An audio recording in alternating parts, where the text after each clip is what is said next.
আচ্ছা, জীবনে কখনো কোনো মৃত ব্যক্তিকে গোসল করিয়েছেন? যদি কখনো সুযোগ হয় তাহলে সেই মৃত ব্যক্তিকে গোসল করাবেন।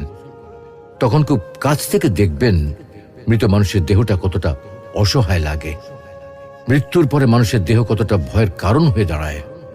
সুযোগ পেলে রাতে লাশটা পাহারা দেবেন, তখন বুঝতে পারবেন প্রিয় মানুষটার লাশ রাতের বেলায় আপনার কাছে কতটা অদ্ভুত লাগে, কতটা ভয়ের কারণ হয়ে ওঠে, কতটা আতঙ্কের কারণ হয়ে যায়। সুযোগ পেলে মৃত ব্যক্তির শরীরে একটু হাত লাগিয়ে কিছুক্ষণ তার স্পর্শ নেবেন।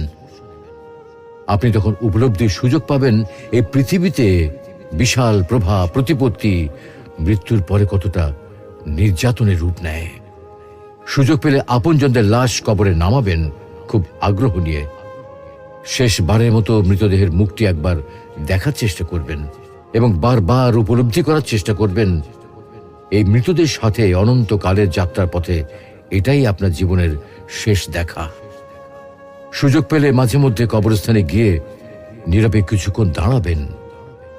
এরপর মনে মনে চিন্তা করবেন জীবনের লাভ ক্ষতির হিসাব। এই মৃত মানুষগুলো এই পৃথিবীতে কি করে গেছেন, কাদের রেখে গেছেন। যাদের রেখে গেছেন তারা কি কখনো এই মৃত মানুষগুলোকে স্মরণ করার জন্য কবরস্থানের আশেপাশে একটি বারের জনকে দেখতে আসে? আমাদের জীবনটা বড় অদ্ভুত, বৈচিত্র্যময়।